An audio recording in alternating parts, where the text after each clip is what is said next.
اب بےکس بچی کیا کرتی، بار بار پھوپھی سے کہتی تھی پھوپھی اماں یہ پرندے دیکھیے جا رہے ہیں، کہاں جا رہے ہیں؟ کہا بیٹا یہ اب اپنے گھروں کو واپس جا رہے ہیں۔ کہا پھوپھی اماں روز جاتے ہیں یہ اپنے گھر، ہم اپنے گھر کب جائیں گے؟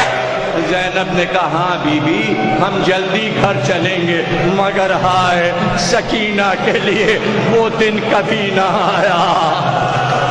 کبھی چچا کو پکارا، کبھی بھیا علی اکبر کو پکارتی، لیکن پھر ایک دن رات کو روتے روتے بس یہی کہا بابا بہت دن ہو گئے کہ میں نے آپ کا چہرہ نہیں دیکھا۔ اس گھر کے آداب میں آپ کو کیا بتاؤں، اس گھر کے دستور آپ کو کیا بتاؤں۔ اس گھر میں ایسا ہوتا ہے کہ باپ بیٹی کو بہت چاہتا ہے، بہت چاہتا ہے۔ یہ دستور اس گھر نے دیا۔ آج پورے زمانے میں بیٹے سے زیادہ بیٹی کو جو چاہا جاتا ہے وہ فاطمہ زہرا اور سکینہ کی وجہ سے چاہا جاتا ہے۔ جب زمانہ سنتا ہے کہ محمد اپنی بیٹی کو کتنا چاہتے تھے، حسین اپنی بیٹی سکینہ کو کتنا چاہتے تھے، لیکن یہ دستور بھی عجیب ہے کہ جب چاہنے والا باپ اپنی بیٹی پر بہت زیادہ مظالم دیکھتا ہے تو خاموشی سے خواب میں آ جاتا ہے اور کہتا ہے ظلم کے دن ختم ہو گئے، اب آؤ ہمارے ساتھ چلو۔ ایسا ہی ہوا، زہرا رات کو روتی، دن کو روتی، ہر وقت بابا کو یاد کرتی۔ پھر ایک دن خواب میں محمد آئے، کہ زہرا مصیبت کے دن ختم ہو گئے، ہم تمہیں لینے آئے ہیں۔ اور ایک دن پھر خاموشی سے زہرا اپنے بابا کے ساتھ جنت میں چلی گئی۔ ایسا ہی قید خانہ شام میں ہوا، رات کو خواب میں حسین آئے اور کہا سکینہ مظالم کے دن ختم ہو گئے، ہم تمہیں لینے آئے ہیں۔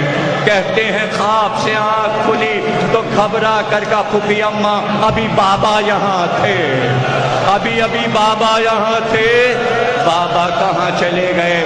لیکن رباب نے چپ کر آیا، زینب نے چپ کر آیا، مگر سکینہ چپ نہ ہوئی، پکارتی رہی بابا آؤ، بابا آؤ۔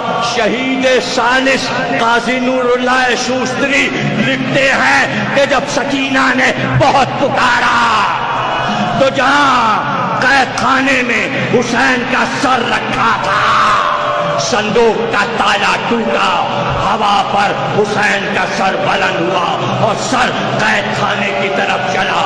ایک بار قید خانے کا تالا ٹوٹا، سر حسین قید خانے میں آیا، سکینہ نے پھٹا ہوا دامن پھیلایا، سر حسین سکینہ کے زانوں پہ آیا۔ ایک بار سکینہ نے اپنا رخسار حسین کے سر پہ رکھا کہ بابا اٹھ کے دیکھیے کانوں کے دل قید کے ہاتھوں میں گلے میں۔ اور ایک بار زینب نے شانہ ہلایا کہ سکینہ سکینہ، آواز نہ آئی، رباب آگے بڑھ کہ سکینہ اٹھو میری جان، سکینہ اٹھو۔ ایک بار آواز آئی انا للہ و انا